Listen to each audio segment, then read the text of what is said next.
भगवान महावीर का जन्म 599 ईसा पूर्व चैत्र शुक्ल त्रयोदशी को बिहार के कुंडलग्राम वैशाली में हुआ था। उनका जन्म नाम वर्धमान था। वे क्षत्रिय राजा सिद्धार्थ और रानी त्रिशला के पुत्र थे। उनका पालन पोषण राजसी माहौल में हुआ, लेकिन वे बचपन से ही आध्यात्मिक प्रवृत्ति के थे। 30 वर्ष की आयु में वर्धमान ने सांसारिक जीवन त्याग कर संन्यास ले लिया। उन्होंने 12 वर्षों तक कठिन तपस्या की और आत्मज्ञान प्राप्त किया। इस दौरान उन्होंने कई कठिनाइयों का सामना किया, लेकिन अहिंसा और धैर्य के मार्ग पर डटे रहे। 12 वर्षों की कठोर तपस्या के बाद भगवान महावीर को ऋजुपालिका नदी के किनारे ज्ञान प्राप्त हुआ। इसके बाद वे कवलीन सर्वज्ञ कहलाए और उन्होंने जैन धर्म के सिद्धांतों का प्रचार प्रसार किया। भगवान महावीर ने 72 वर्ष की आयु में पावापुरी बिहार में कार्तिक कृष्ण अमावस्या के दिन निर्वाण प्राप्त किया। इस दिन को दीपावली के रूप में मनाया जाता है।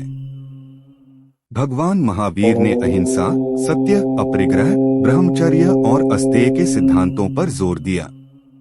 उनके ये उपदेश जैन धर्म के मूलभूत आधार हैं।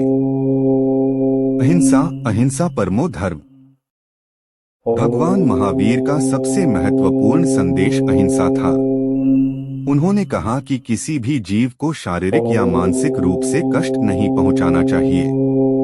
उनका मानना था कि सभी जीवों में आत्मा होती है और हमें हर जीव के प्रति करुणा रखनी चाहिए। सत्य, सत्य ही ईश्वर है। भगवान महावीर ने कहा कि सत्य को अपनाना ही सच्ची भक्ति है।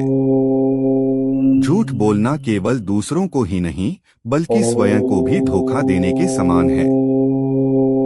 अपरिग्रह, संपत्ति का त्याग। उन्होंने सांसारिक वस्तुओं से मोह त्यागने पर बल दिया। मनुष्य को अपनी इच्छाओं और भौतिक सुख सुविधाओं पर नियंत्रण रखना चाहिए। ब्रह्मचर्य, इंद्रिय संयम। ब्रह्मचर्य का अर्थ है अपने विचारों, शब्दों और कर्मों में संयम रखना। भगवान महावीर ने इसे आत्मशुद्धि का महत्वपूर्ण मार्ग बताया। अस्तेय, चोरी न करना। उन्होंने कहा कि हमें कभी भी दूसरों की वस्तु या अधिकार का हनन नहीं करना चाहिए।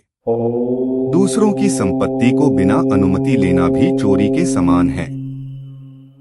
चैत्र माह के शुक्ल पक्ष की 13वीं त्रयोदशी तिथि को यह जैन समुदाय का सबसे पवित्र त्योहार है, जो 24वें तीर्थंकर के जन्म का उत्सव है।